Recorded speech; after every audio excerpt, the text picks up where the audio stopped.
Hello, the Morgan. Welcome to tonight's trivia.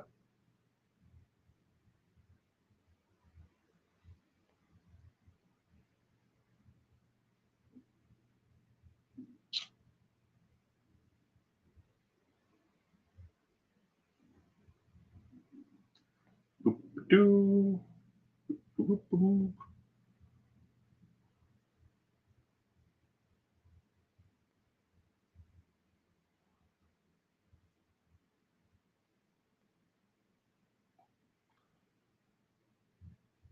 Don't wait for people to show up. That's all I can do.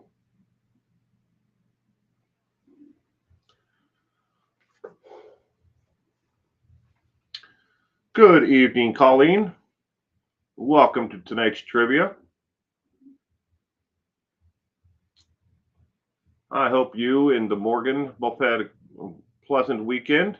Good evening, Purple. Welcome to tonight's trivia.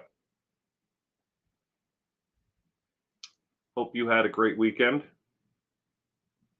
Gianna Marie, Sherry, happy St. Patrick's Day to you and everyone else as well, if you celebrate it.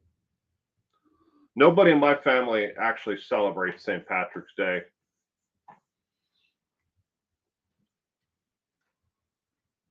But if you celebrate it, all the power to you.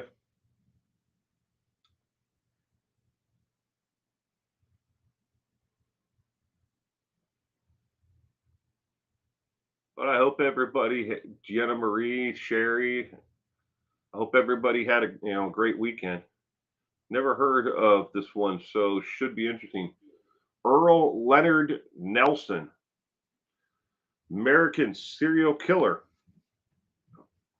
I'll give you a little bit of a brief outline, before we get into the actual trivia questions, because I'm aware that there's not a lot of people who may be familiar with who Earle Leonard Nelson is or was. I mean, he's long since been gone. Good evening, Kitty Q. Gianna Marie. Well, maybe you'll learn something new tonight. Gives me another reason to have a beer. There you go, Kitty Q.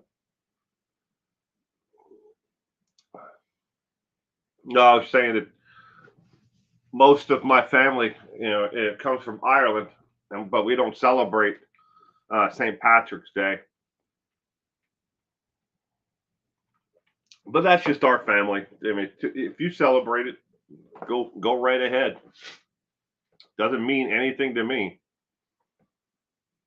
Some people do, some people don't.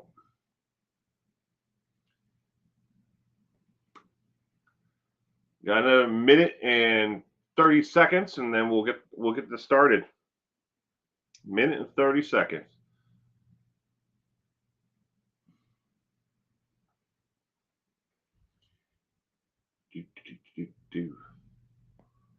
Today's, by the way, is the first pleasant day we have had. Well, this year, it's 70 degrees here and sunny, no wind, no rain, nothing, just a pleasant day. And I've been inside in this studio here pretty much the entire day. Kind of awful, but it's the life I decided that I wanted. All right. Let's get this going. True crime trivia. Earle Nelson, known as the Dark Strangler. This is the 299th episode of trivia. I know last week I mistakenly put up that that was a 299th. I used the wrong tile for the wrong one, but this is the real 299th episode of trivia.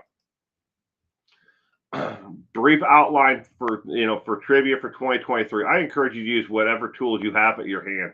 Ask a friend, phone a friend. No, really, just stop playing right now and call your friend. Use whatever tools you have to come up with the answer. This is only for entertainment and knowledge. All the questions are of my creation, the use of my work. without written permission will be reported to not only, where you use it, but I will also report it to your ISP and everyone because it is theft of intellectual property. Treat others better than you treat yourself. If you harass or belittle yourself, take the night off. Someone loves you, so let's not disappoint them. Take the night off. Go harass them and belittle them instead. Earle Leonard Nelson, American serial killer, was active as a serial killer from 1897 to 1928. Well, active as in alive. He wasn't killing from 1897 to 1928. His method of operandus was he hunted and tortured and raped his victims.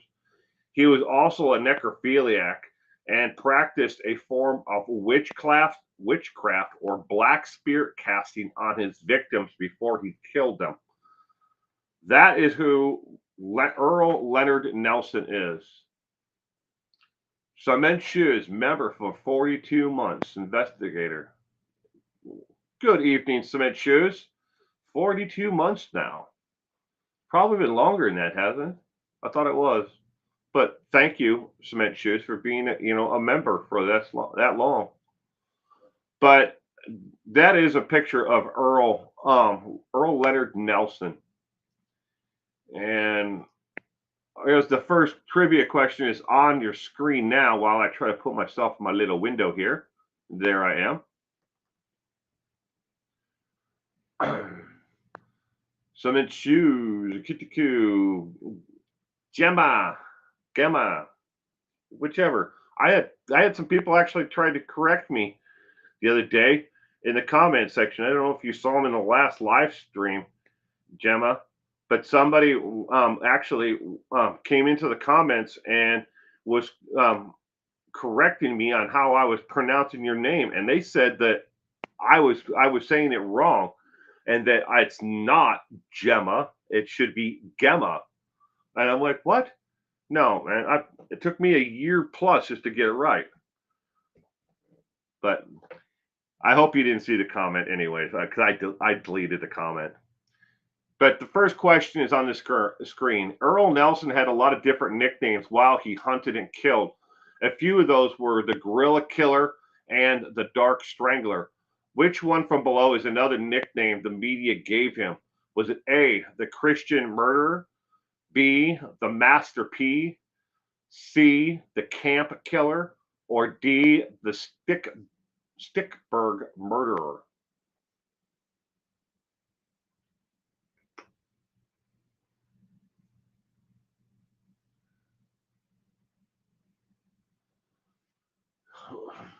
Elaine, good evening, and welcome to tonight's trivia.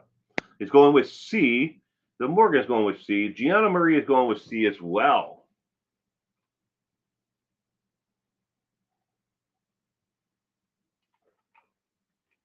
I just found it curious, that I get people who like to come stop in and maybe they watch these streams afterwards, and then they like to find something, anything to ridicule. But when I click on their names, they don't make any content, but they like to to ridicule other people for mistakes that they've made, but they're not willing to put themselves out there.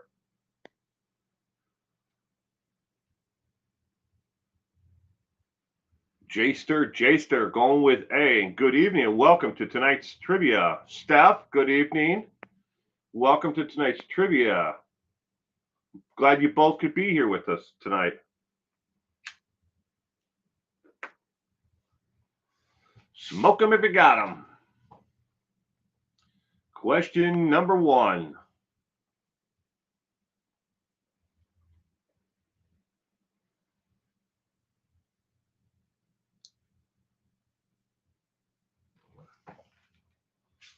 Olivia, good evening, Olivia, and welcome to tonight's trivia. I hope you had a great week.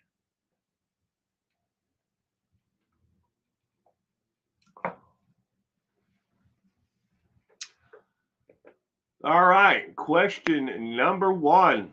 The correct answer is C as in cat, the camp killer. He had the media gave him the nickname the gorilla killer, the gorilla murderer, the dark strangler, the camp killer. They gave him also the following nicknames. They gave him the nickname of Houdini, the Houdini killer, the rental killer, the gorilla man. These are just some of the nicknames that you will find if you Google them, will come up with murders or crimes of Earle Leonard Nelson. Lucky guess? Well, sometimes that's what I do. At the end of this, I'll tell you how many of the 20 trivia questions I actually knew before putting this one together tonight. Question number 2 is now on the screen. It was well known that Earle Nelson didn't start off as a murderer. He started off rebelling as a teenager against his extremely strict religious upbringing. What religion did his parents practice? Was it A, Latter-day Saints, Mormon, B, Catholic, C, Pentecostal, or D, fundamentalist Christian? It's well known that Earle Nelson didn't start off murdering. His actual first crimes were burglaries. He stole items to survive, to feed himself. He would steal small items and then sell them to get money to feed himself. But he didn't start off just murdering people. But he started off rebelling against his extreme religious upbringing. What type of religion did his parents practice?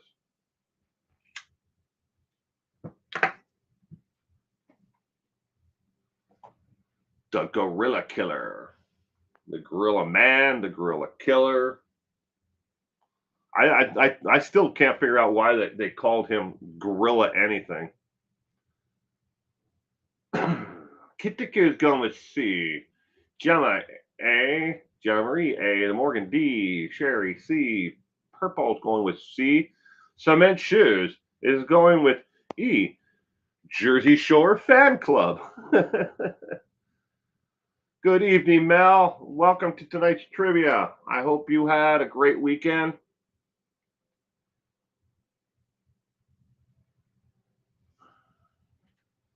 Question number 2 is on the screen.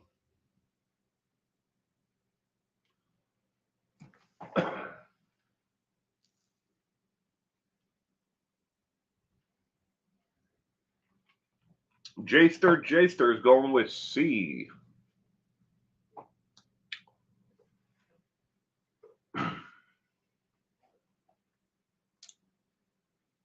All right, question number 2. The correct answer is C as in cat. Scientology. It's funny, Morgan. They were Pentecostal. That's they followed the Pentecostal religion practices. Pentecostal. Question number 3. While committing several murders and rapes on the west coast of the U.S., in and around the San Francisco Bay Area of California and Portland, Oregon, what did Earle Nelson do for a living?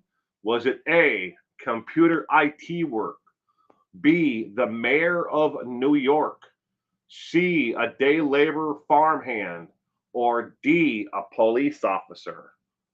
While committing several murders and rapes on the west coast of the U.S. in and around the San Francisco Bay Area and Portland, Oregon, what did Earle Nelson do for a living?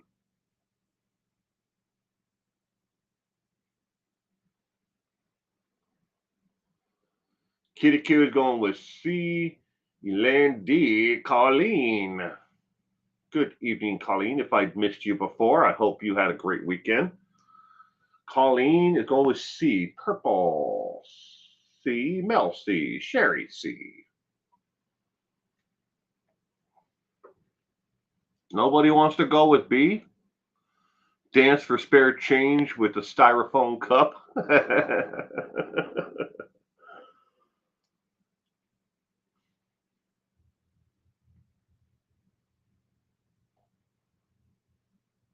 John Marie, Joyster, C. The Morgan, C. While committing several murders and rapes on the west coast of the U.S. What did he do? Got to make money somehow. The answer to question number 3 is C as in cat. He worked as a day laborer and a farmhand, 2 different jobs. His main source of income was working as a farmhand, but he also picked up odd jobs being a day laborer, cleaning construction sites, helping other people do other things, clean out horse stalls, for municipalities because they still use wagons and horses. But he worked as a day laborer and a farmhand. For question number 3 is C as in cat. Question number 4. Almost all of Earle Nelson's victims were not your typical victims, meaning they were not drug addicts, drunks, runaways, or even ladies of the night. What was his normal method to find his next victim? Was it A, he found them working in hospitals? B, he hunted for them in libraries? C, classified ads for rooms for rent?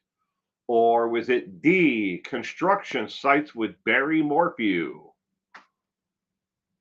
Hey, pig spender. That's funny.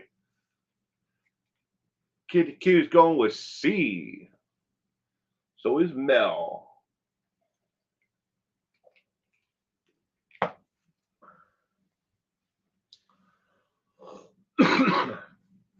Excuse me. Gianna Marie is going with C. Colleen is going with C as well.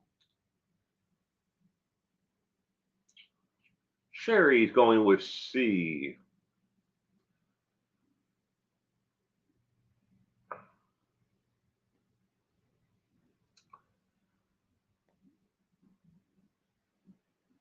Purple, Jester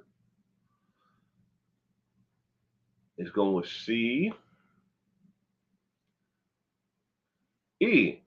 Doug Graves with Chad Daybell. I ever tell you about? I lived in St. Louis Park, Minnesota, and it was only for about a year and a half that we lived in this one particular house.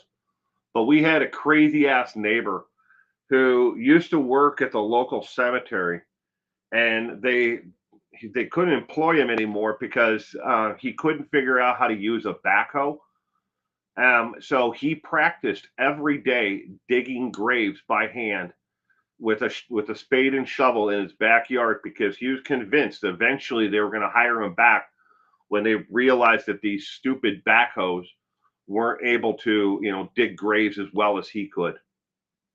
He would dig a grave, then fill it back in, dig another grave, fill it in. His entire backyard was all nothing but practicing of graves. He'd dig one, fill it in, dig one, fill it in. It didn't matter if it was raining, snowing, whatever. He always was out there digging graves, practicing. Not actually, he didn't bury anybody in them, at least as far as we knew. Your son lived there for years in St. Louis Park? I graduated from St. Louis Park High School. And this was about a block away from the high school. Half a block from the McDonald's, which is right next to the high school. But good evening, Lieutenant RN. Welcome to tonight's trivia. All right, the answer to question number 4 is C as in cat. C as in cat. Where are you going? Reichart, good evening. Welcome. Where are you headed, Reichart?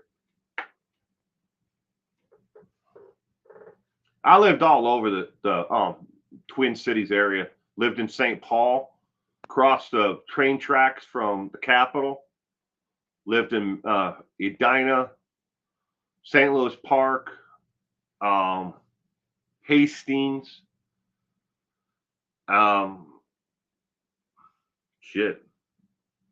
Where else? And then upstate Minnesota, Little Falls, Brainerd, St. Cloud, Grand Forks. But we still have a farm in Wisconsin. But anyways, moving on. Question number 5. I'm in Boise delivering here tomorrow morning. Question number 5. History will never know how many victims there were of Earle Nelson because he traveled willingly with no worry. He believed he would never be caught. That is scary. How many victims do they believe Earle Nelson killed in less than 3-year span? Is it A, 26, B, 33, C, 39, or D, 46? So how did you get information on the Tina Jones 48-hour case? Tina Jones.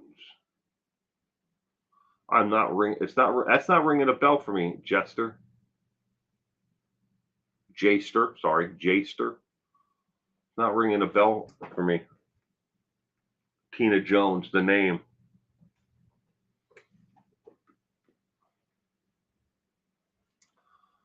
How many victims do they believe he killed in less than 3 years?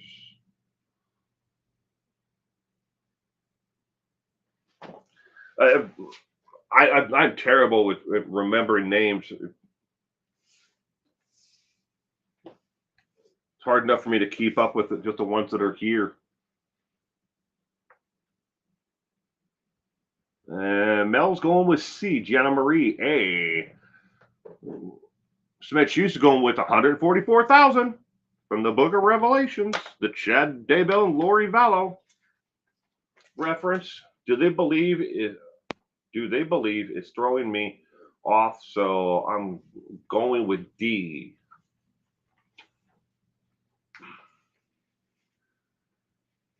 Question number 5. Lieutenant RN is going with B. Sherry C. Purple C. Morgan D. How many do they believe Earle Nelson killed in less than 3 years? He was a very active individual. Whichever one it is, that's a lot of murders in the span of just 3 years.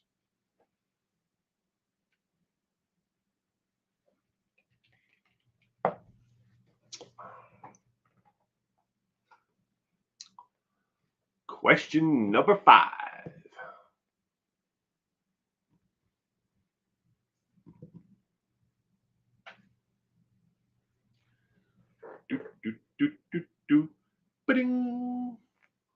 The answer to question number 5 is A as in apple, 26.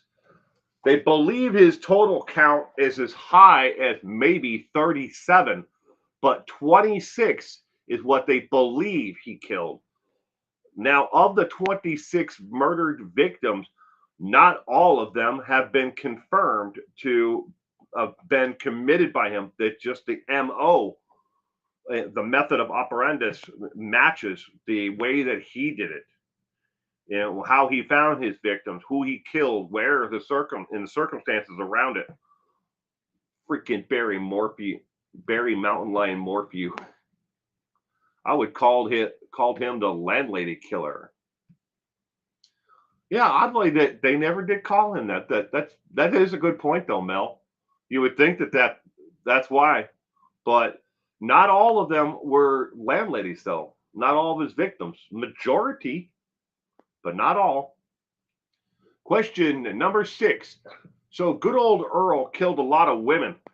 That part sort of confirmed before he died. Plus, there are historical facts of a lot of murders that match his MO. How many murders How many murders was he actually convicted of? Was it A, 21, B, 1, C, 31, or D, 144,000? How many murders was he actually convicted of?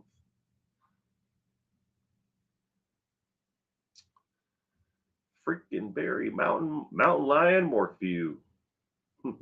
Summit Shoes is going with B.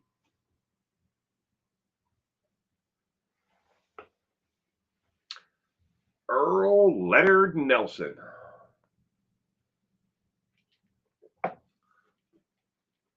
Yeah, the other one I never understood. The one of his more popular nicknames, Mel, is the Dark Strangler. I don't understand where that nickname comes from. The Dark Strangler. Most of his victims were killed during the daytime. So I don't understand why they call him that one. Don't even know anything about this serial killer. Well, learn something new. Learn something new tonight, right, Cart? Purple and the Morgan are both going with A. Colleen and Kitty Q are both going with B. Good old Earle killed a lot of women. That part was sort of confirmed before he died. In case you're wondering, how many murders did they know? Question 6. How many murders did they know were his or did he confess to? He gave partial confessions to more than a dozen. But how many was he actually convicted of? Mel Stiller will go with A. I'll try A. Sherry A. Morgan A. Purple. Sherry. Oops A. Question number 6. The correct answer is B as in boy. Only one murder was he ever convicted of, found guilty to of actually committed. One murder. Again, they believe he may have killed as many as 37. Depending upon what site you look at online, you might find that number to be 33, 31, 34. But it's somewhere. I'd always just say, look, the man killed somewhere around 30 to 37. But other historians, they'll also believe that his number could be as low as 26. But he was only found guilty of one. All right, question number 7. Earle Nelson didn't have to become a serial killer. It's not like it's a job that's passed down from father to son, like building a church or doing surgery. Earle actually had a talent, according to several newspapers of the early 1920s. What talent was this? Was it A, carpenter, B, opera singer, C, baseball pitcher, or D, painter? Earle Nelson didn't have to become a serial killer. It's not like it's a job that's passed down from father to son, like building a church or doing surgery. Earle actually had a talent, according to several newspapers of the early 1920s. What talent was this? Question number 7 of 20.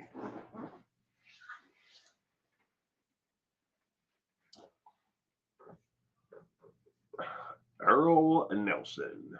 Earle Leonard Nelson, the Dark Strangler. Sherry is going with A. Rycart B.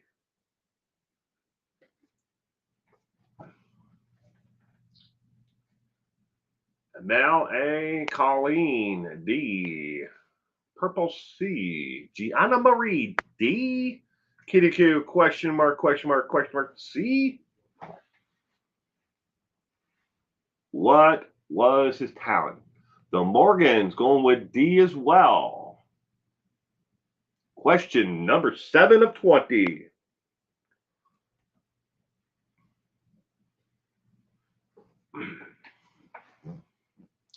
All right. The answer to question 7 is D as in dog, a painter.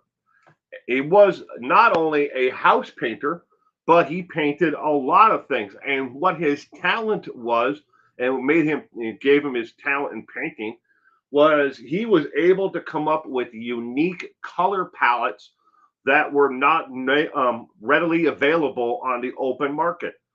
People wanted certain hues of blues and greens, and he was able to come up with those different colors by mixing other things in with the paint. And he was well sought after, and a lot of people really enjoyed the quality of the work that he did. Phantom of the Opera.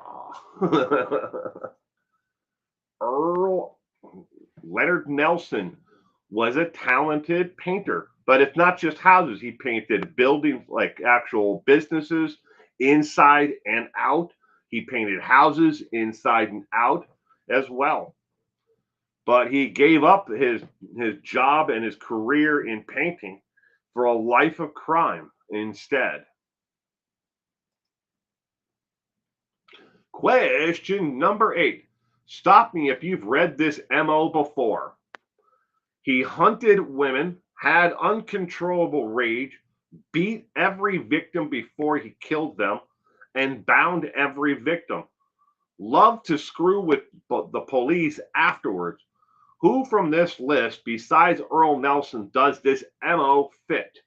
Is it A, Ted Bundy, B, Jeffrey Dahmer, C, Angelo Bruno, or D, Dennis Rader? Stop me if you've read this MO before. He hunted women, had uncontrollable rage, beat every victim before killing them, bound every victim, and loved to screw with the police. Who else from this list does this MO fit? Cement Shoes going with D, Kitty Q, A, Lieutenant RN, D, Mel, D, Colleen, D, Deanna Marie, A.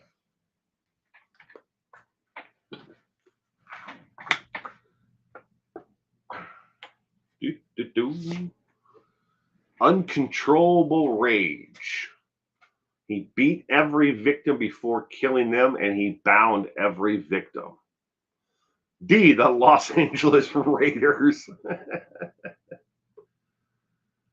I don't know if anybody's a football fan, but man, it's hard to keep track of where the hell anybody plays anymore. Been a lot of transactions this off season.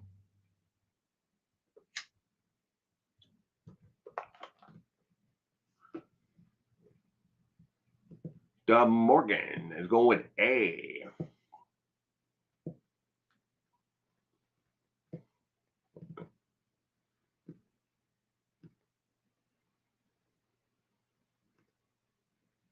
Morgan or D. Could be D. Maybe. I don't know.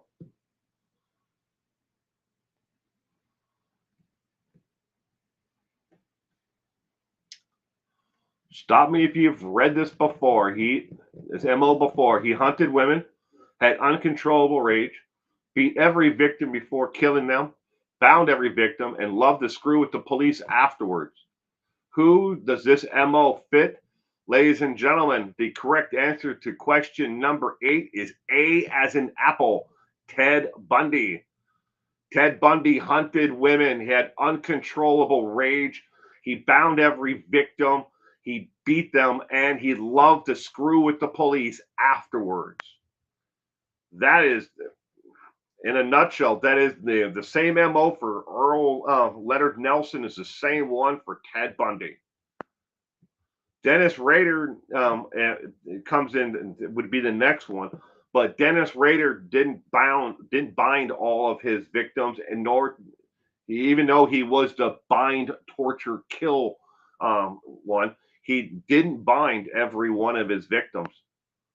Even though that the BTK killer, bind, torture, kill, he didn't do that to every one of his victims, though.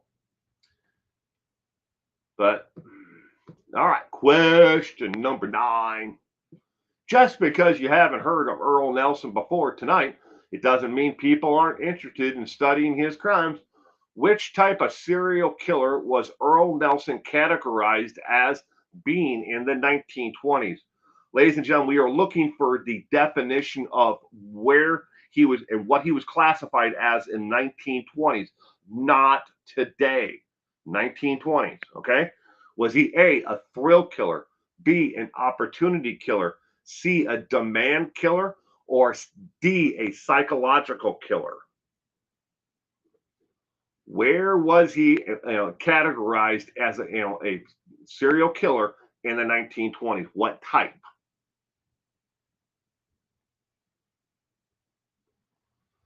Question number 9 of 20. Gianna Marie, Mel, and Simon Shoes are all going with B.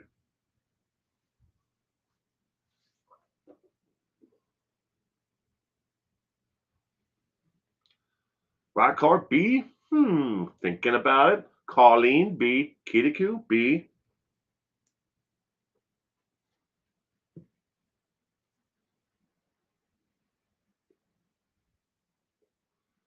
Purple's going with A. A as an apple. It says purple. Diana is going with A as well. The Morgan A. Thrill killer. Left-handed RN is going with D.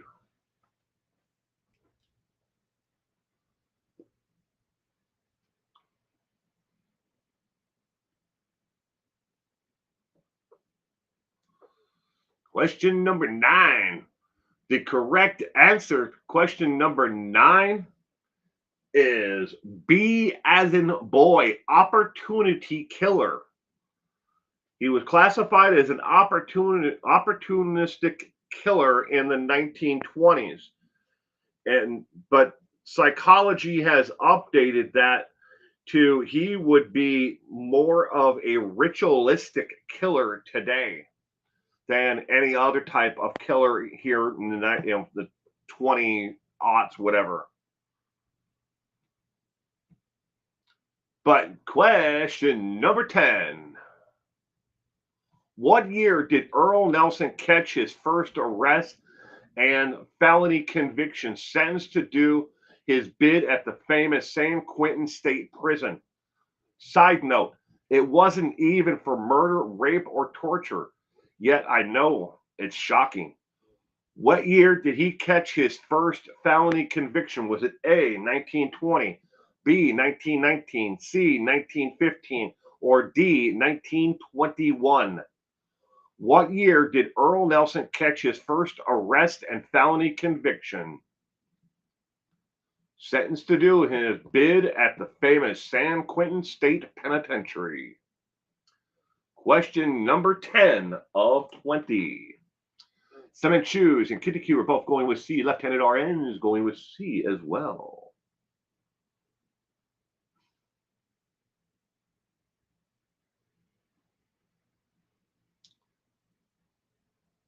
Mel, I'll go with C. A says Reckart, little person, and musical note. Colleen is going with D. Diana is going with D.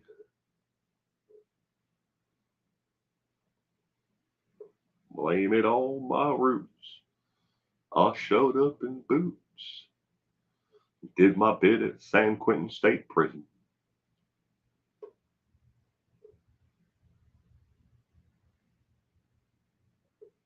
Morgan's going with D as well. What year did Earle Nelson catch his first arrest and felony conviction, sentenced to do his bid at the famous San Quentin State Prison? And it wasn't even for murder, rape, or torture. I know it's shocking. What year? All right. The answer to question number 10 is, in fact, C as in cat. 1915. He was sentenced to do his time at San Quentin State Penitentiary for theft. theft and robbery, 2 charges, but they dropped the one and just convicted him of robbery in 1915. He was sentenced to do his time at San Quentin Penitentiary. Ladies and gentlemen, it is now our time, the time we take our 6-minute break. Enjoy whatever you need to do for the next 6 minutes while we, get a cup of coffee or tea or and kitty Q, grab yourself a beer. Whatever you guys need to do it for the next 6 minutes. B&E, breaking an entry. Yeah.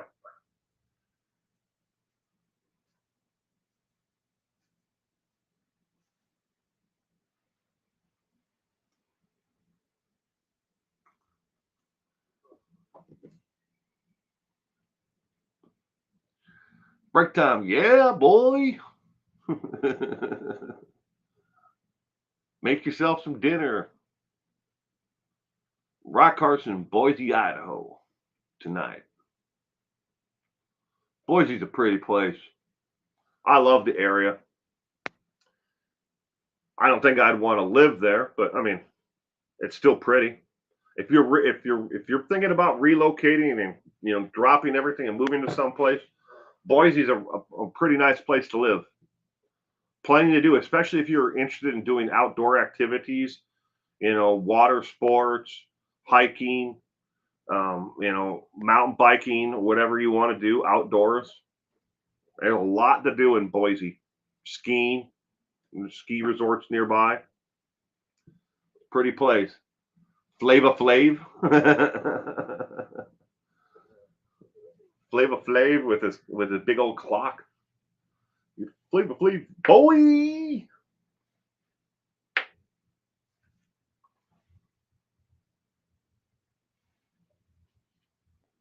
Flava Flav and Public Enemy.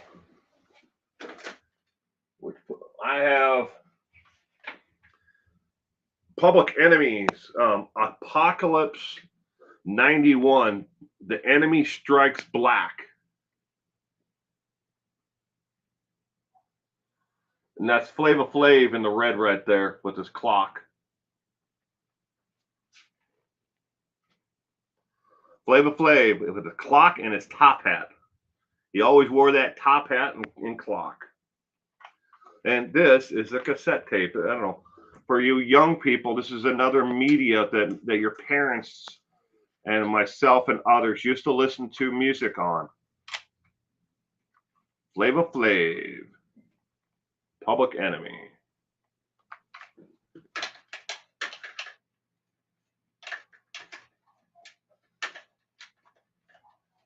On a record, Will? No, cassette tape.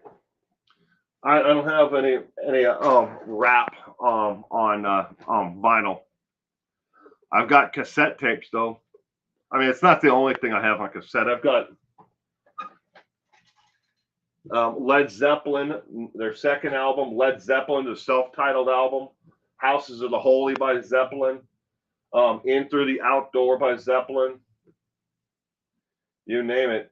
And then I've got like the Replacements, got some metal, punk, and then I've got country. I've got Waylon Jennings, the Dixie Chicks, Garth Brooks, George Jones, George Strait on cassette. Used to love cassettes until they got eaten. Same here. I don't even have a single vehicle that has a cassette player in it. Two of the vehicles I drive the most, my truck has a CD player in it, but I almost never use it. Everything's by XM radio when I'm driving my truck, if I'm listening to anything at all. I have Vanilli's single on cassette. Millie Vanilli. What? What's that? Millie Vanilli. Girl, you know it's true. Girl, you know it's true. Ooh, ooh, ooh. I love you.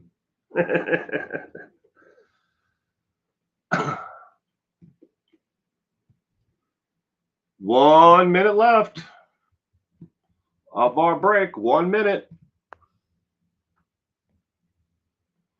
Do you remember the Walkman cassette players, Will? Of course I do, right, Cart? I've had quite a few Walkmans over the years. I don't have any left now, but I mean, I've got a bunch of other old technology still around here. But yeah, I had a Walkman. Sony. I had a Sanyo. I'm sure I've had some other cheaper versions of Walkmans. Oh yeah.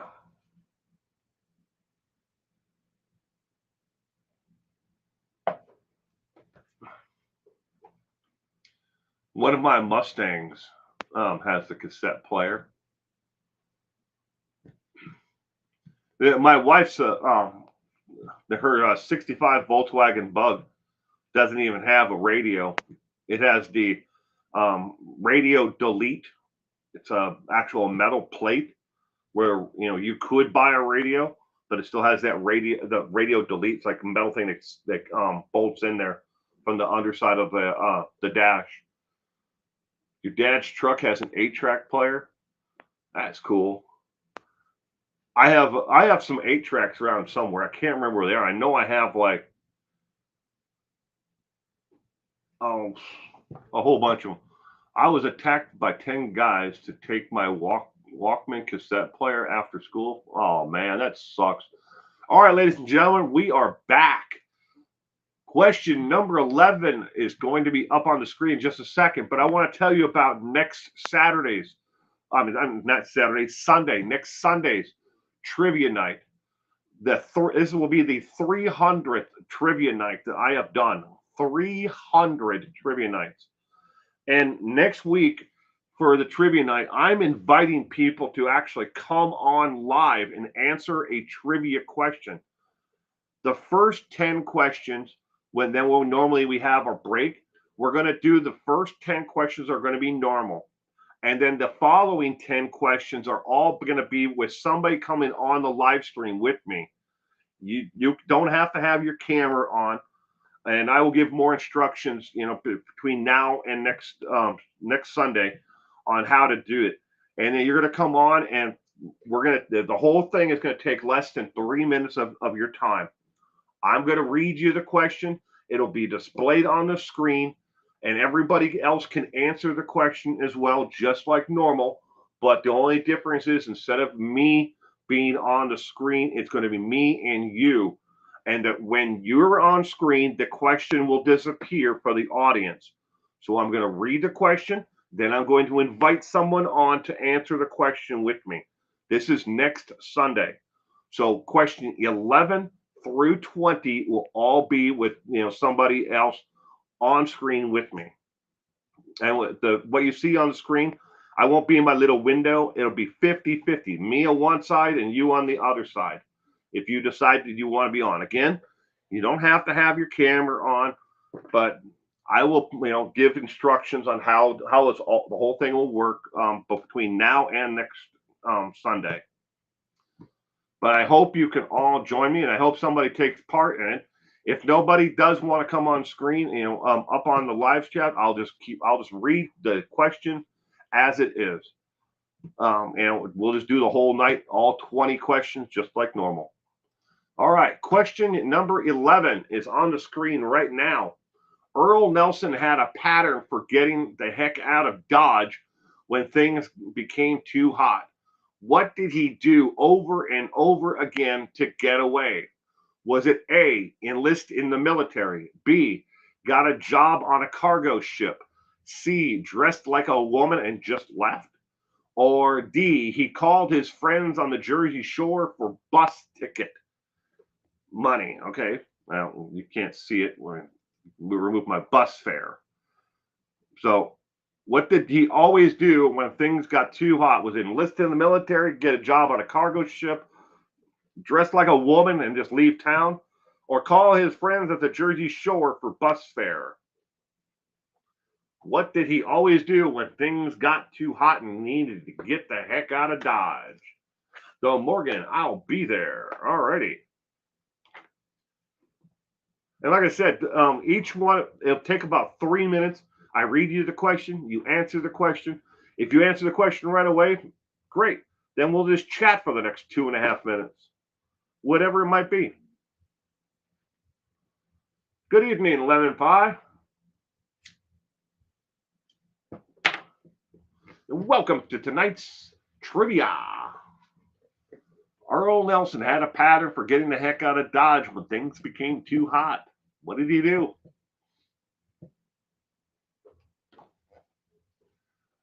I hope you had a terrific week, Lemon Pie. I'm glad you can be here with us tonight. Morgan's going with B. Colleen C. Jaster is going with B as well. Ricard D. He called the Jersey Shore. Colleen, no, B.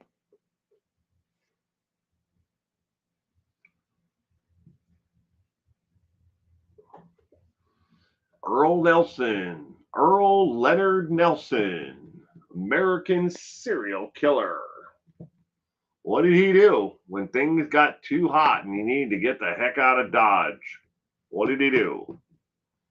It was a tough week, but thank you for the well wishes. Oh, I'm sorry, Lemon Pie. I hope everything and whatever's going on improves or gets better.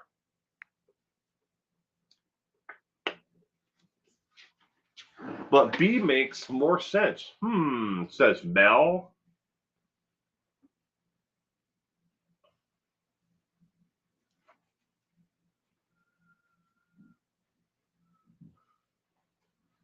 Earle Leonard Nelson. He went to the North Pole. Went up to go see Santa Claus.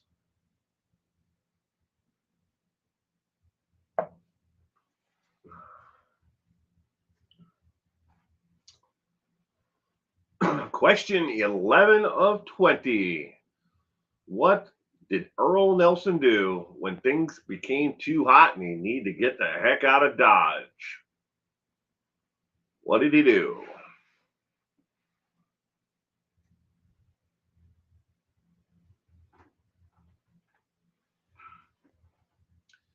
Did he call the Jersey Shore? Did he dress like a woman? Get a job on a cargo ship? Or go in the military? Diana Bowman is going with A. Lemon Pie.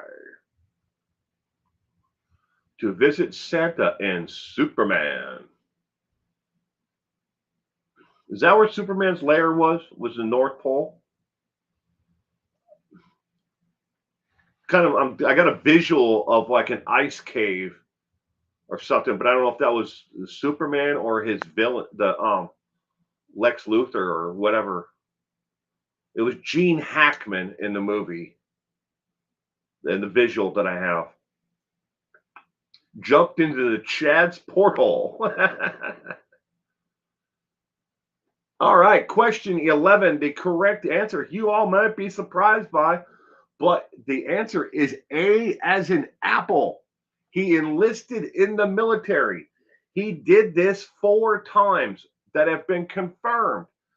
Yes, he enlisted in the military. First, he started off with the Marine Corps. Then he went to the Navy. He did it with the Army, and he did it with the Air Force. But he joined up with the military to get out of town and escape, what was going on, the police getting too close to him. And then he would be in the military for a short period of time, and then he would go AWOL. He would just walk away once they moved him off to someplace else. If he was in Portland and they moved him to a military base, like for the Army, in Colorado or someplace, he'd be there for a couple weeks, and then he'd just take off. He'd go AWOL, and he just kept on doing it over and over again. And you might be curious, did he do it all underneath the name of Earle Leonard Nelson? No, he did not.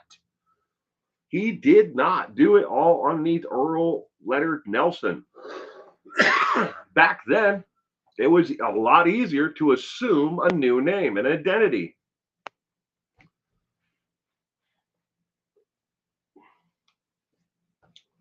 Alrighty, question number 12. During the time in the state mental hospital, which one from below was a confirmed diagnosis that Earle Nelson suffered from?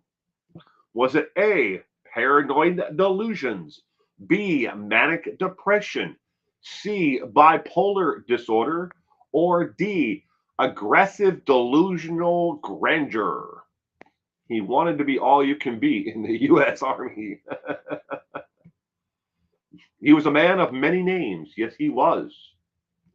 That's why it's almost impossible for them to figure out how many actual murders he may have committed, because he changed his name so often and became just a completely different person. I mean, nothing from, if he was a house painter in San Francisco, a week from now, he could be living in Portland, Maine, and he could be, a war veteran just coming home. And he had never even been there. He never even went anywhere in the military.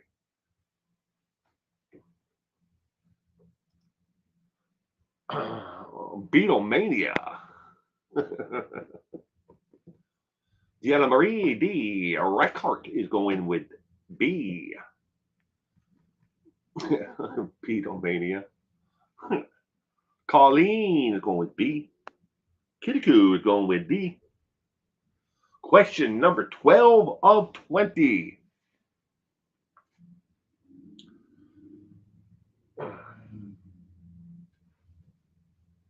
The Morgan D as well.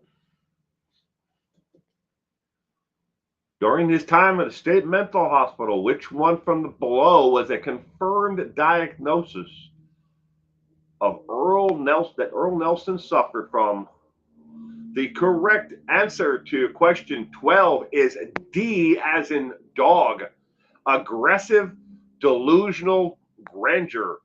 They do not make that diagnosis of aggressive delusional grandeur anymore. They can say that you suffer from delusional grandeur, but there is no aggressive or mild, delusional aggression of grandeur, or anything like that. But that diagnosis was around back in the 1920s when Earle Nelson spent time in the state mental hospital. Actually, I should clarify and be kind to everyone. It wasn't a state mental hospital. It was a state psychiatric facility for those who were having issues, or whatever the PC version of that is supposed to be. Anyways, D as in dog for question 12. Question number 13. Of all the victims of Earle Nelson across the US and into Canada, there was one victim that was younger than all of the rest. How old was this victim? Was it A, 6, B, 9, C, 12, or D, 14? Womanly hysteria. That used to be something that they locked women up for, lemon pie. That is true. Insane asylum.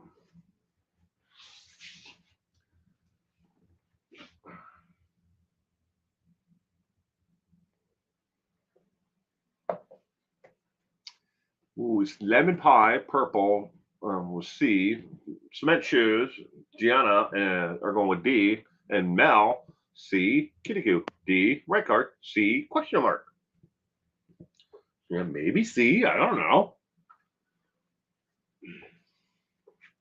All of the victims of Earle Nelson across the U.S. and into Canada, there was one victim that was younger than the rest. How old was this victim? Colleen is going with B. Yes, they did. Thanks to Sigmund Freud.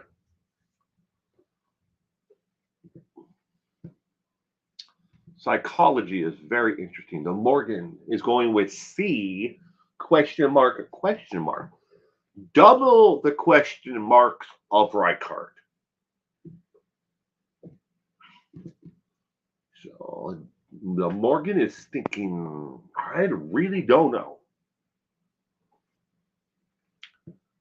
Question number 13 of 20. Left-handed RN is going with D.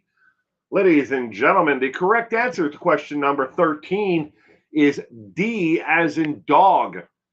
14 years of age. She was 14 years old. All righty, question, and her name, by the way, was Lola Cohen. Cowan, Lola Cohen. Question number 14. Besides being the youngest victim, there was something else different about the victim, Lola Cohen. Something strange, but not really out of character for Earle Nelson. What was this? What was the difference? Was it A, he wrote on her body with a pen? B, he slept with her naked body after death? Or C, he cut off all her hair off her head? Or D, he took a photo of her for Barry Morphew?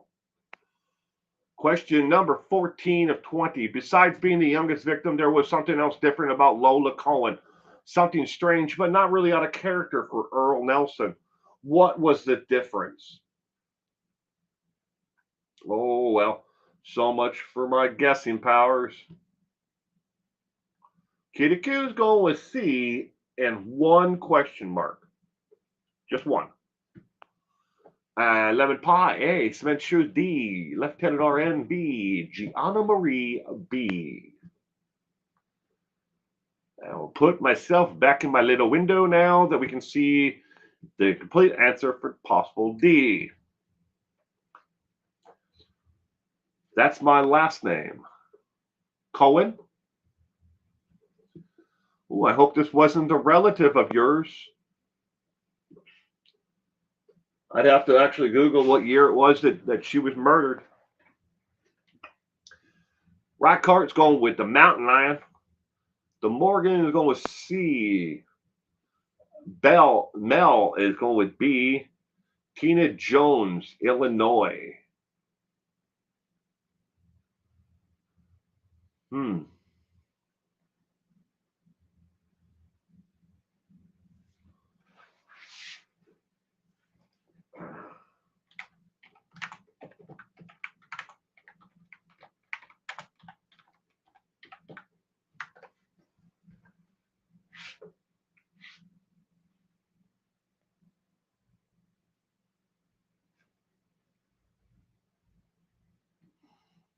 Are we talking about the Bitcoin murder? Jaster, Tina Jones, Illinois. The first search result comes up as the Bitcoin murder.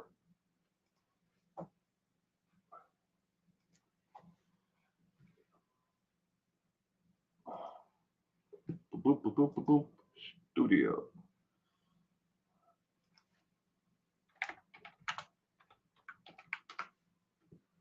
Oh shit, yeah. I did that video back on September 3rd, 2019. That has been some time. That was a while ago. I'm sorry I don't remember it. June 8th, 1927, Lola Cohen murder. Thank you, Kitty Q. How did I get the information about that case back then, Jester? It most likely came from either the Associated Press or I knew somebody who was either a reporter covering the case. Because I mean, I would have to actually open the file to look at it. So but it's been a while. And I'm sorry that I don't. Yes, my family is affected. Your family was affected by that. I'm truly sorry about that, Jaster.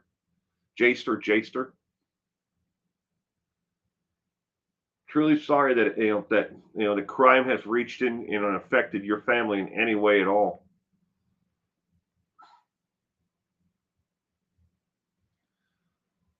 Question number 14 of 20. What did Earle Leonard Nelson do that was different about the murder of Lola Cohen? The correct answer is B as in boy.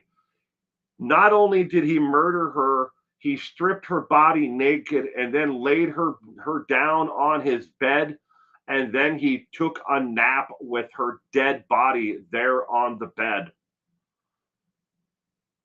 He took a nap with her. In all of the articles and everything that I read about this, it didn't say anything that he did anything sexual to her, but that would be extraordinarily out of the norm for him, because he was a murderer and a rapist, and he practiced necrophilia.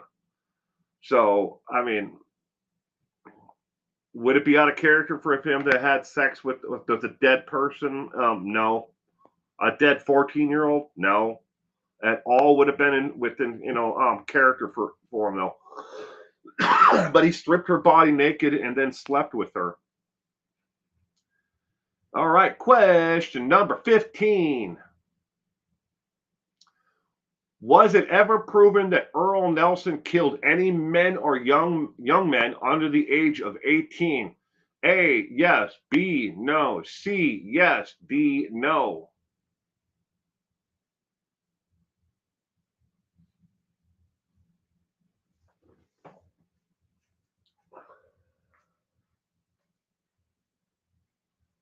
Was it ever proven that Earle Leonard Nelson killed any men or young men under the age of 18? Yes or no? You got a 50-50 chance of getting this one correct. Yes or no? Yes or no? Right card's going to go with hedge his bets with A, B, C, and D. I think you may have gotten it correct, right card. Mel is going with B or D. Kitty Q is going with yes. A and C, LOL. Laughing out loud. Purple, A and B. Well, I got a feeling you're right there, Purple. A little too much of each, not enough of either. Neither.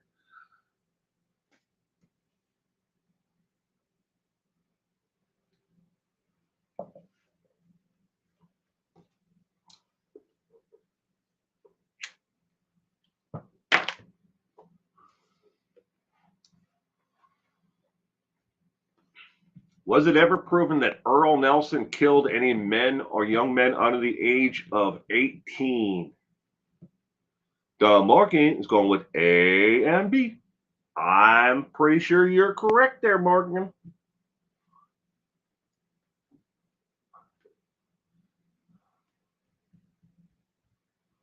Archie Bunker said once, a little too much of each and not enough of neither. Oh, there's a show you could never make these days. Could you imagine any television network trying to put something like Archie Bunker and All in the Family on television these days? It would never even make it past the pilot. It'd be shot down by every network and no one would want to air it. Not even Netflix would air something like that these days. Kidding you? No.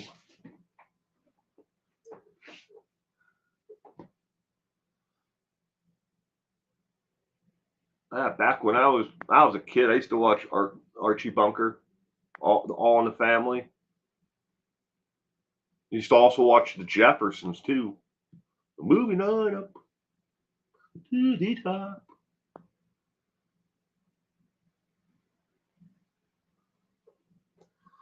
All right, question number 15. The correct answer is A and C.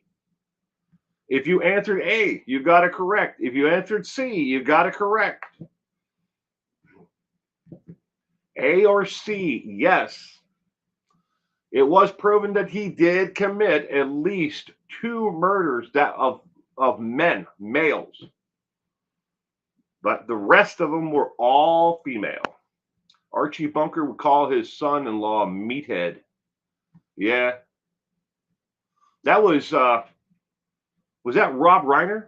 No. Um, damn it, he's famous. What was it? Wasn't that ain't Rob Reiner? Was it that played Meathead?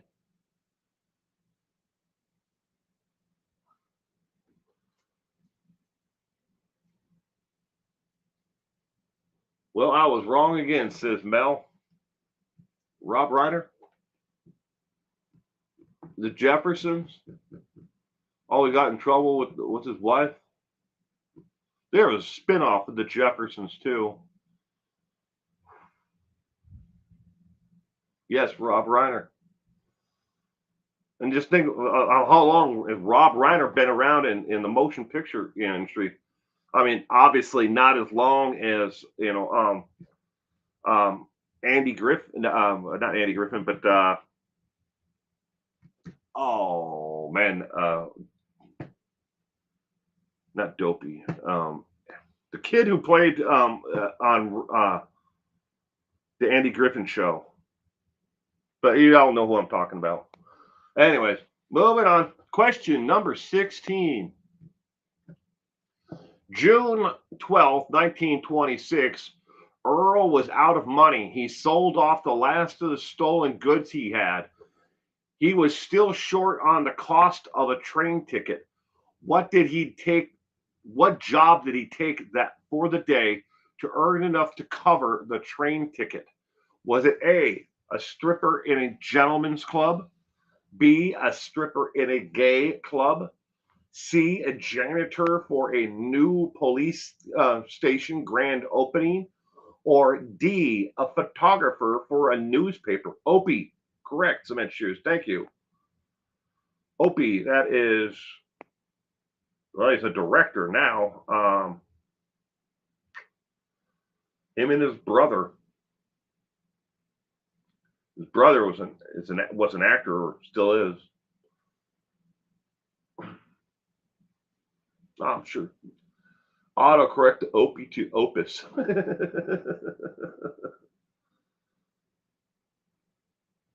Sold Amways. Ron Howard, thank you, the Morgan. Ron Howard, he's been around for an awfully long time, from the Andy Griffin show onward. Mel with Ron Howard as well. Thank you. Olivia, good evening, Olivia. Just jumping back in. But Ron Howard's brother was an actor. I don't know if he's still alive or not, or if he's still acting. Barry, mountain lion morphutamine. June 12th, 1926, Earle was out of money. He sold the last of his stolen goods he had. He was still short on the cost of a train ticket. What did he do for a day job to earn enough money to cover his train ticket? Question 16 of 20. The correct answer is D as in dog. He was a photographer for a newspaper. He didn't know anything about being a photographer. Didn't know how to load the film plate. None of it. But they needed a photographer to go to cover a boxing match on June 12th, 1926, and all of their other reporters were out on other jobs. So he took a job that day to become a photographer. They gave him, I think it was like $3 or something like that, to be a photographer of this boxing match. And he didn't even do it. But he got the $3. That was enough money for him to buy his train ticket and get the heck out of Dodge or wherever he was going. He's a really good director. Now his daughter was on Twilight in Jurassic Park. Ron Howard's daughter. Oh, that's cool as hell. I didn't know that. Rob and Carl Reiner. All right, but he was a photographer on June 12th, 1926. I tried to find out what boxing match it was on that day. I have no idea. All the historical records that I found just said that he took a job as a photographer on that day for a title fight, a boxing title fight, and then others didn't mention the title fight at all, just that there was a boxing match. But I tried to cross reference the date with other boxers, and I found possibly six other boxers. And obviously, you can only have two unless those six boxers were the entire ticket. So that would be three fights on. Maybe there was a main event and then two under uh, matches that night. I don't know. Doris Dallas Howard. Olivia was Rob Reiner's wife. Mm. All right. Ron Howard is Richie from Happy Days. Yes, he was. The Fonz. Mr. Fonzarelli. Ron Reiner was married to Penny Marshall from Laverne and Shirley. Yes. Lieutenant RN just put the Laverne. I didn't remember that for some reason. I don't know why I didn't. I used to watch Happy Days too. You know, back in the day, but also Laverne and Shirley. They don't make television shows like that anymore. Hence the reason why I don't watch television anymore. Question number 17 is now on the screen. If you can't be yourself, pretend to be someone else. It always worked for Earle Nelson. Every time he got to a new town, he just took a name off a tombstone in the local cemetery. The day he was captured, what name was he using? The day he was captured, was it A, Sir James White Lightning III? Excuse me. B, Mr. Darrell Whiteford? C, Sir Virgil Wilson? Or D, Mr. Wellington Whiteford II?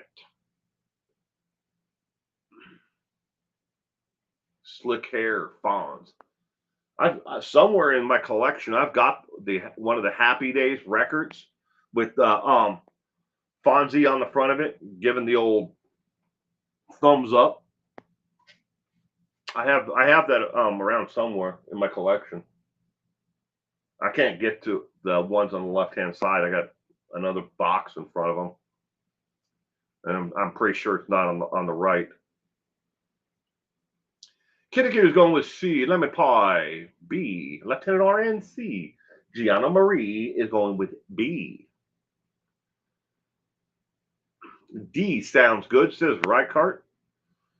The Morgan is going with B, and Cement Shoes says Pogo the Clown.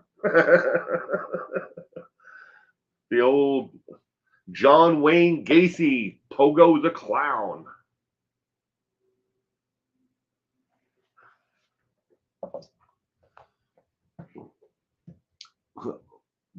Buck naked. Mel says, I'm trying B.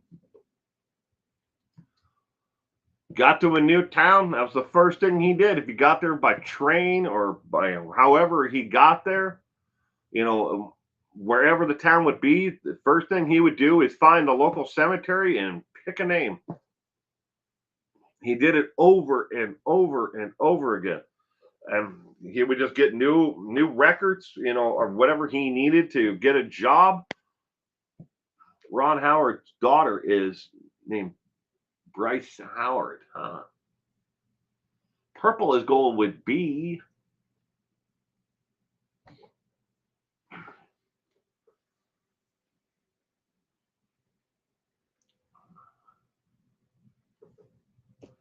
Question number 17 of 20. Wouldn't the townspeople know the name that they were deceased? I don't know. I have a cemetery that is about 2 miles from my house. Well, probably a little bit farther than that. Maybe closer to three and a half. miles from my house. I couldn't tell you anybody who was in there, a name. And I don't live in that large of an area. I don't know anybody that's in that cemetery. But you think, no, maybe he just picked a name for that from somebody who had died centuries before. I don't know. Breathe Dallas.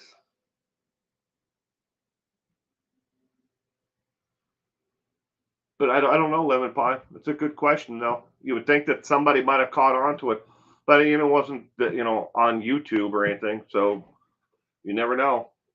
He didn't draw a lot of attention to himself. That's how he was able to get in and out of these towns and commit his crimes. Question number 17. The correct answer is C as in cat. Sir Virgil Wilson was the name he was using on the day that he was captured. He had identification that proved that he was Sir Virgil Wilson. And in order to be, to use the first, the Sir, I don't know why he picked it. Maybe he added it to it. Maybe there really is a Sir Virgil Wilson buried in the town cemetery where he was at the time when he was captured. But that was the name that he was using. Did you know that all of Ron Howard's kids were given the names of the cities where they were conceived? I did not know that. That is definitely something interesting. How many kids does he have, Mel? Hopefully it's not a lot. Although I do know a family that I grew up with that were Catholics, and they ran out of names, that for like their first like 6 kids that they had, and then they just started naming every kid after the season that they were born in or the month, because they just ran out of ideas.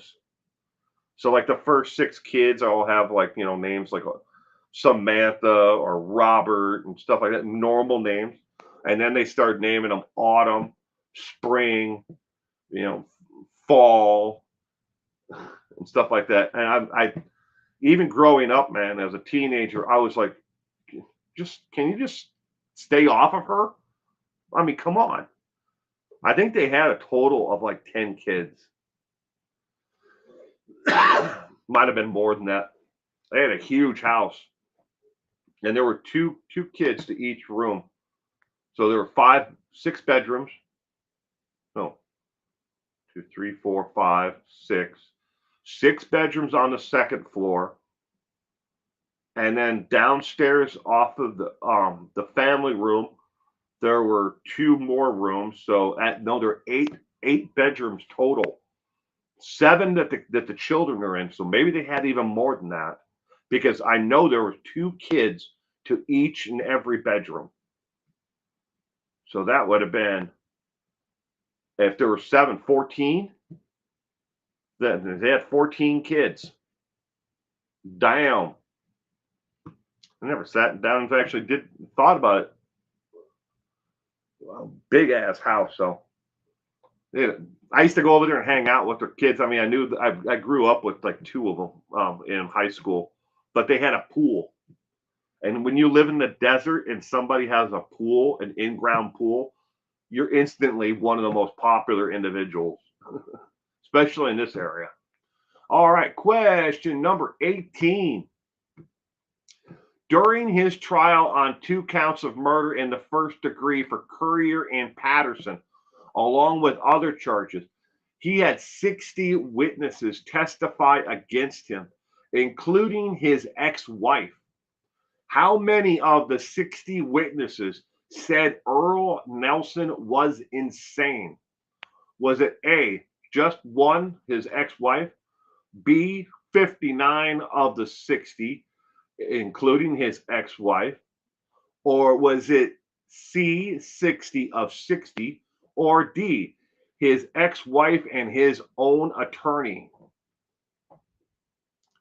During his trial on 2 counts of murder in the first degree for Currier and Patterson, along with other charges, he had 60 witnesses testify against him, including his ex-wife.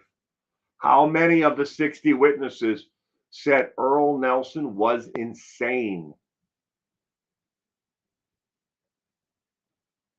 Lemon Pie is going with D. Reichardt's going with C. Ron has 3 daughters and 1 son. Okay, 4.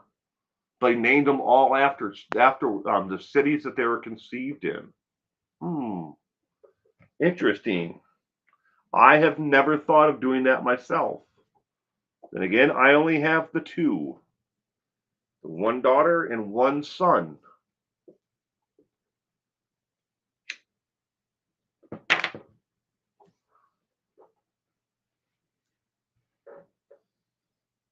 The Q is going with B.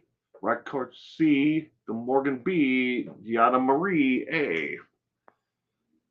Insane in the membrane. You know, I was actually listening I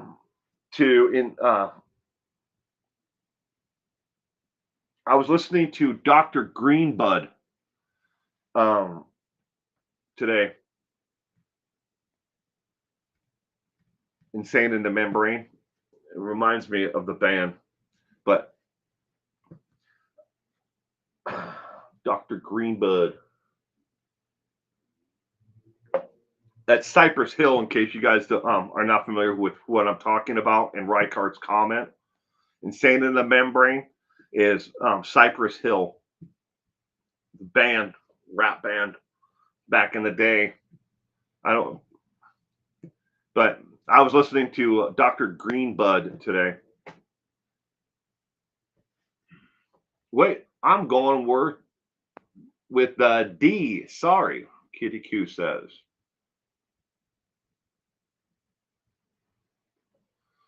My husband is one of 16 children. His parents started recycling middle names. The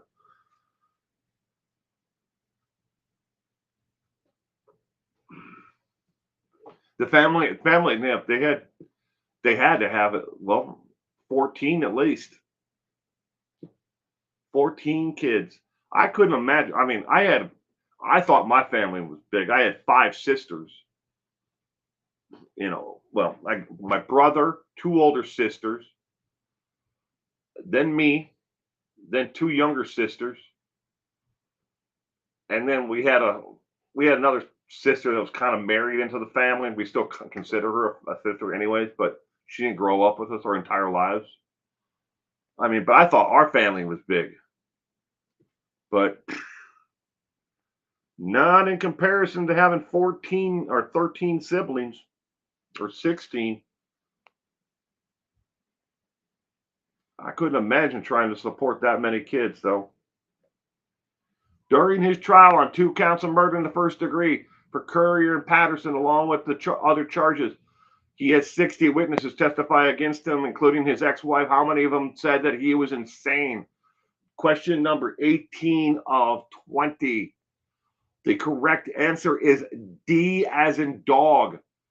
2 of the 60, his ex-wife and his attorney, testified that he was insane. Now, you might be wondering more about Earle Nelson now that you know that he once spent time in a state mental hospital. According to researchers from quite a few, and I wish I could give you a list. I didn't write all their names down. So let's just say the consensus is that Earle Leonard Nelson he had some issues growing up, and he did rebel against the Pentecostal, upbringing, very strict Pentecostal upbringing, and he was lost, and a wayward, soul.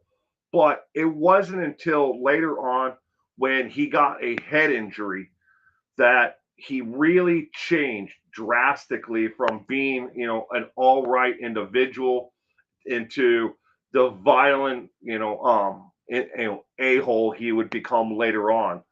And the time that he spent in the state psychiatric hospital, on top of it all, was to deal with some of the issues that were brought on from the head injury: migraines, headaches, debilitating headaches, Now, the science wasn't there to be able to know, oh, you know what? I bet this guy's got a concussion or he has a skull fracture. I mean, we're still talking about the 1920s here where they would stick their fingers in your brain if something was stuck in your head. So without even thinking about how the brain worked. So yes, he was 10. But anyways, at his trial, his ex-wife, who he was only married to for a short period of time, said that he was insane. And so did his attorney. His attorney testified that we should not be prosecuting this man for the crimes. We should be, sticking him in a state mental hospital the rest of his life, and not, be prosecuting him for these murders and stuff because he's insane. But they didn't listen to it. All right, question number 19. Those are the roaring 20s, right? Question 19 to 20. Hey, at the very least, Earle Nelson had a spot in history. His trial on murder charges was the first trial in history to be covered by newspapers worldwide. His trial was also one of the first in history to do what? Was it A, to be broadcast on YouTube live? B, be featured on the cover of dozens of magazines? C, to be featured on Crime Time with Duty Ron? Or D, to be the plot of an episode of Law and Order SVU? You're back. You had a phone call. Okay. 6 months they were married, says Kitty Q. Yeah, it was a very short marriage. Kitty Q is going with B. Lemon Pie is going with B as well.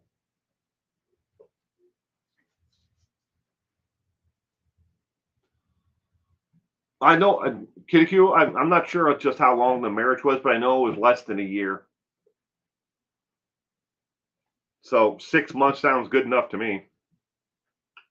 Mel is going with B. Lemon Pie. E. To be decided by a coin toss.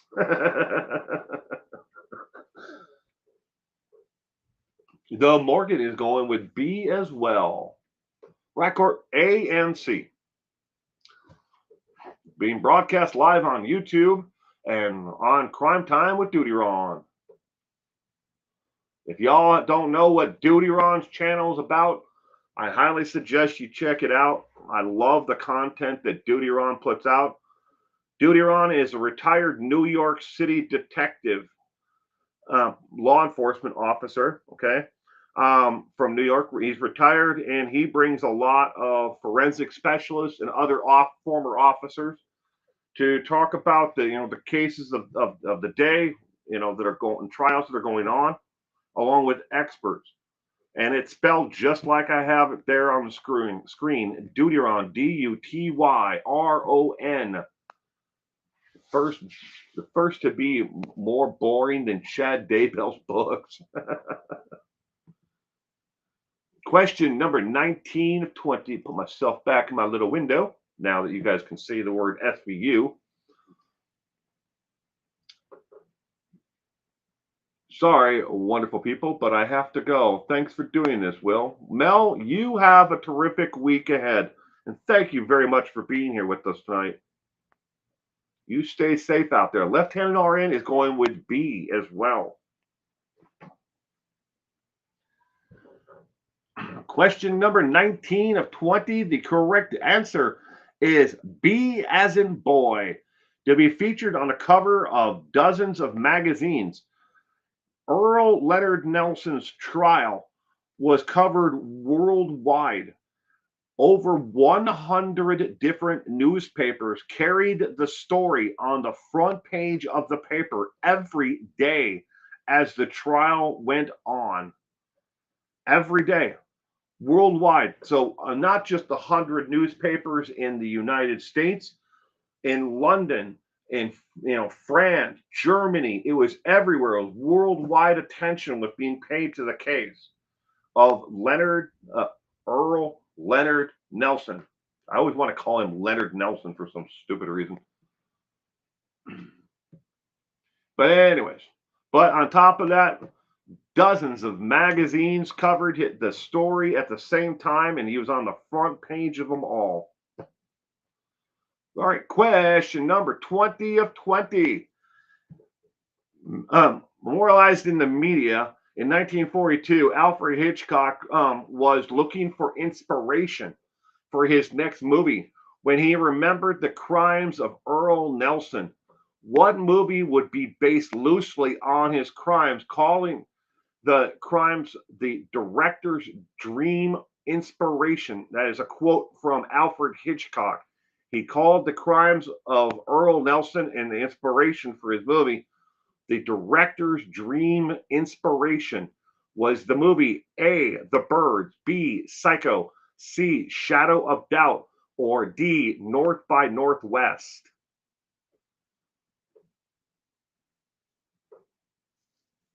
Memorialized in the media in 1942, Alfred Hitchcock was looking for inspiration for his next movie when he remembered the crimes of Earle Nelson.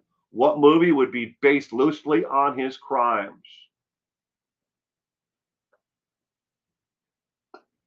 Lieutenant RN going with C. Kitty C. Lemon Pie is going with C as well.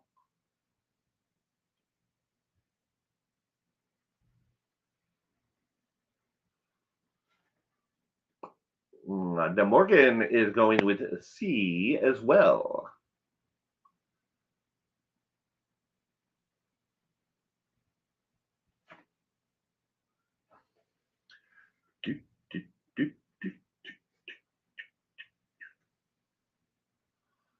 Dumb and Dumber. Cement Shoes is going with B. Gianna Marie, B. What movie is based loosely on Earle Nelson's crimes?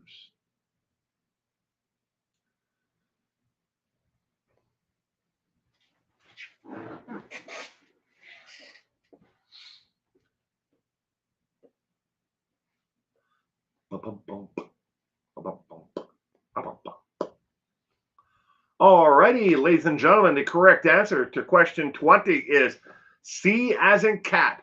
Shadow of a Doubt was loosely based on the crimes of Earle Nelson, written and directed by Alfred Hitchcock in 1942. How well did you do tonight? This is completely optional. You do not have to give yourself a letter grade. Some people like to do it, some people don't. But don't leave yet. We have the cold case files that are still coming up. Did you get an A, B, a C, a D, or hey, you can be E. You can be a rock star mountain lion tamer.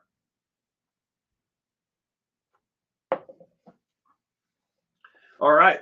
And this is the time of the night that I tell you of the 20 questions that I've had on tonight's trivia.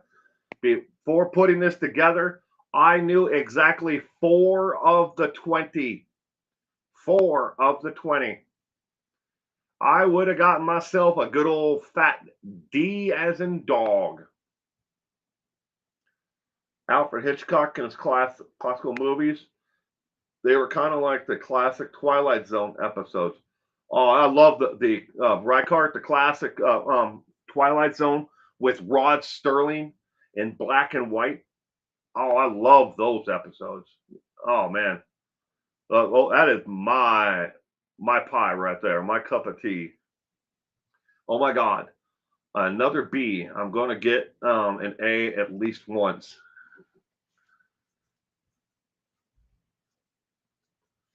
The Morgan got a C. All right. Cold case files for this week. We have 2 of them again, ladies and gentlemen.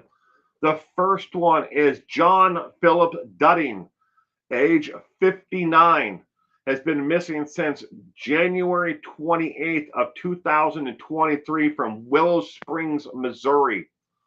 Details: when John's home was checked after friends and family hadn't seen him, they found his home on fire. His cell phone and wallet were found left behind on the floor with several $100s that he always carried in his wallet was missing. There is a tip line that is still active today, even though he's been missing for over a year now. That tip line is still active, and the number is right there on the screen, 417-967-4165. Again, he is missing from Willow Springs, Missouri. He left his wallet and his cell phone behind, whatever happened to him.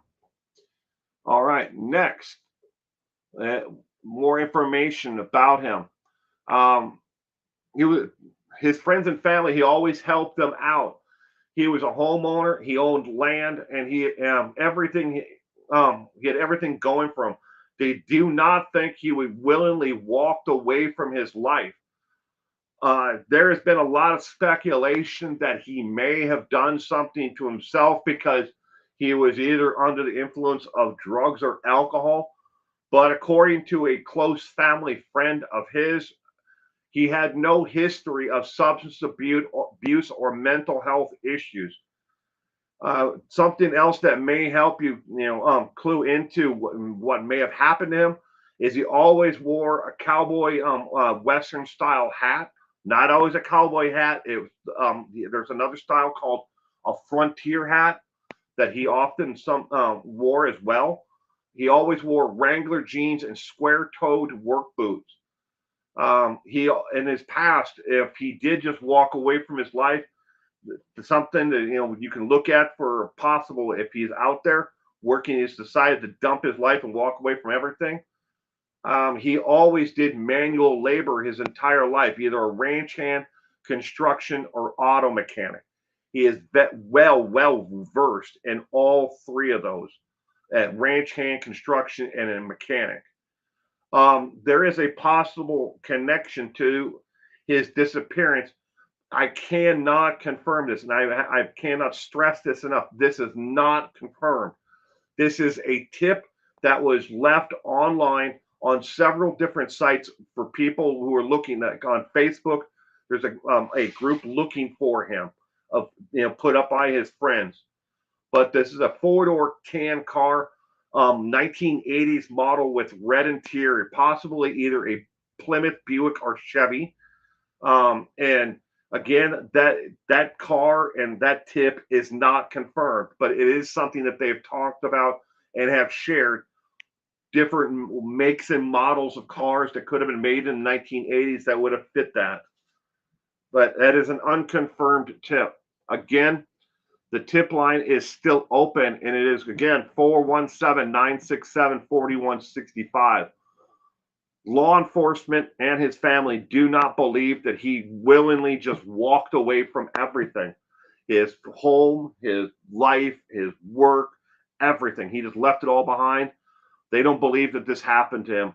And again, the one and only thing that was found missing was the cash that he always had in his wallet. And the house, was on fire. They do believe that fire could have been set intentionally to try to cover up something. But once they got the fire out, they did not find any evidence in the home at all that there was a violent crime had occurred in the home. It could have been staged by him if he decided if he was going to walk away, but they don't. The law enforcement and his family and friends do not believe that he walked away. And this is the larger photo of him that's on the left-hand side there. Next is Elizabeth Ann Allen. She would be 99 years old today if she is alive. She went missing on January 20th of 1980 from El Paso, Texas. The car she was driving that day was a 1971 Ford Thunderbird that was highly customized. It had suicide doors with white interior, custom chrome rims. The car was found months later in San Bernardino, and then it was found weeks later, but they did not confirm that it was her car until months later. The car was impounded, and it sat in impound until they realized, oh shit, this is the car that belongs to the lady who's been missing. And then they went back and looked at the car. It was not, they didn't know that it was connected to her. All right. But this is not, I shouldn't have put tip line there. This is just a number for the El Paso Police Department. It is not an active tip line. Additionally, the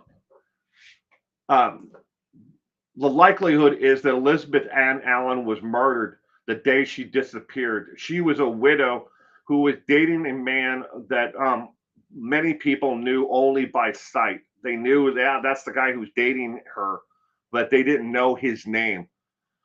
He may have also, known other people at her work, because Elizabeth Ann Allen was the apartment manager for the building where she worked and lived.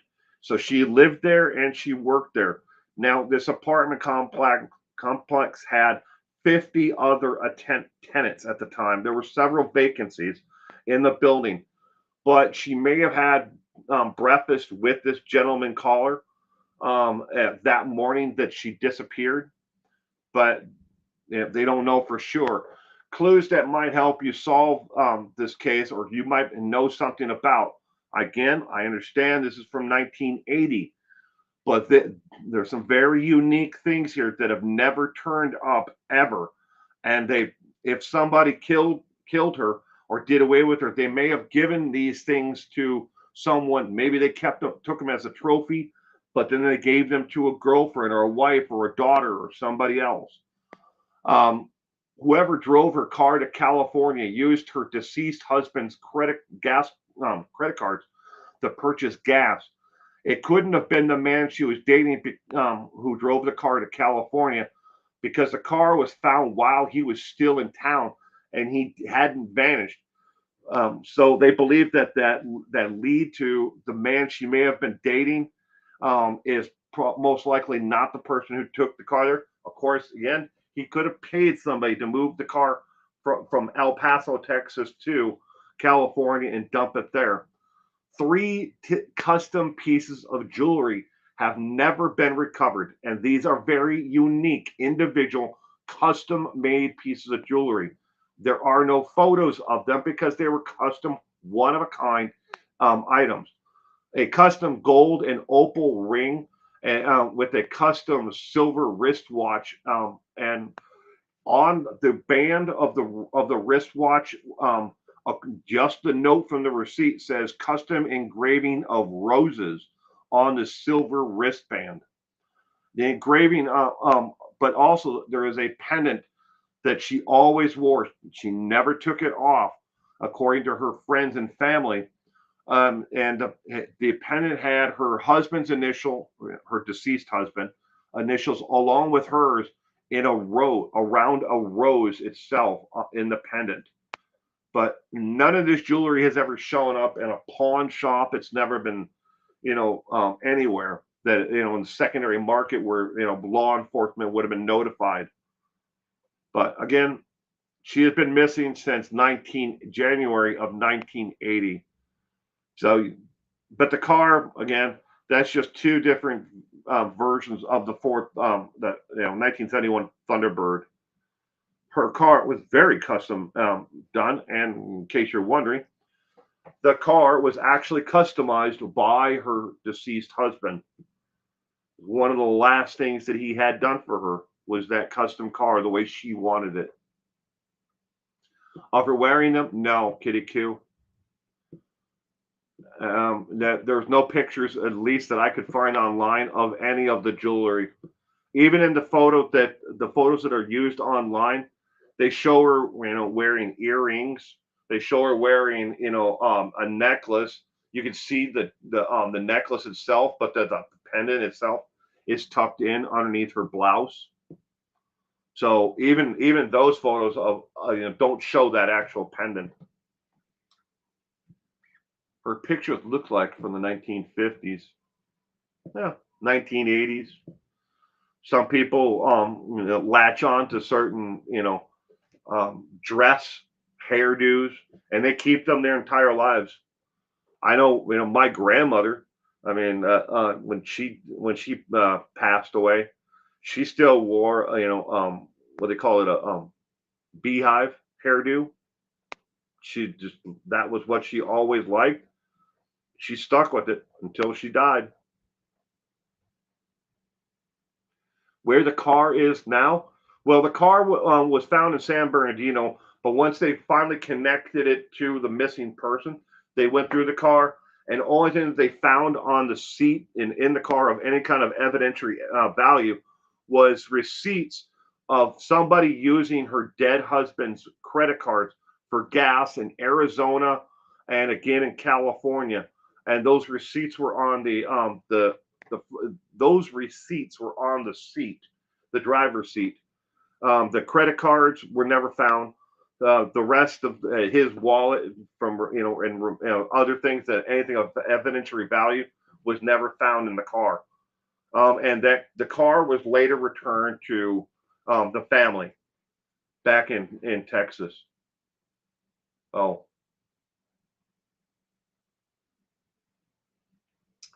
don't know what happened to it once the car was returned to the family. But she lived in the where she worked in that apartment complex, and everybody there, that they always said that she was a very well respected individual. Nobody had any real ill will for her. They couldn't think of anybody else, and she didn't date a lot. That should also be noted. She was dating this man, this new mystery man, but not even her best friend knew what his name was. She knew that she talked about that she was excited that she was dating, again, and she was getting back out there, but her not even her best friend knew the name of this guy. So that is the missing cases for this week and for trivia. Now, again, want to make sure everybody knows next Sunday is a special event. It is the 300th live trivia night that I have done.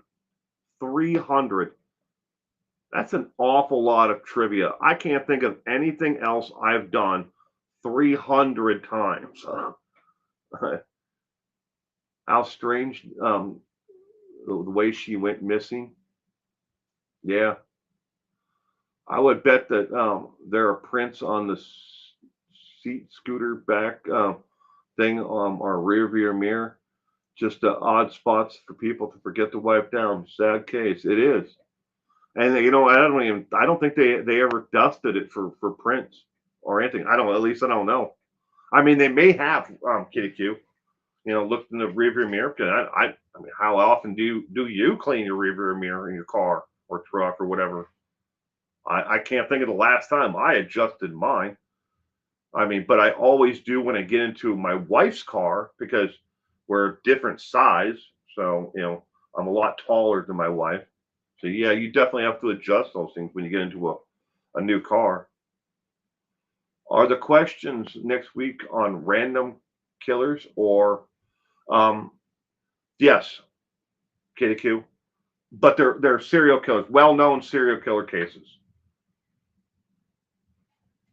And when from question 11 through question 20, it's 100% random. I have all of the questions already done. Whenever somebody comes on, I'm just gonna comes up, I'm just gonna randomly pick a question. It's not you don't get a choice of Ted Bundy or John Wayne Gacy, or whoever. I'm just gonna randomly pick a question, and then that's the question you get. Everybody else gets to answer the question as well. But once they get to see the question, then I bring you up, and then the entire screen is nothing but the two of us. But so the question's not there. That's why I have to read the question off so people understand it. Then I bring the person up. Otherwise, we'd be in two little small windows. So, but ladies and gentlemen, I'm going to wrap up the stream tonight there. I do hope that everyone can be here next Sunday for the trivia night. I hope in the meantime That you all have a terrific week. And I hope that your issues are going on in your life or whatever. So no homework this week. No, kitty coo. I can't. I have nothing. I'll send you an email. You know that, but you're gonna get one. You and a couple others are the only ones that get them. Advance notice. It's no secret. How strange. Well, anyways, ladies and gentlemen, have a good night and have a terrific week. And I will see you again soon. Bye.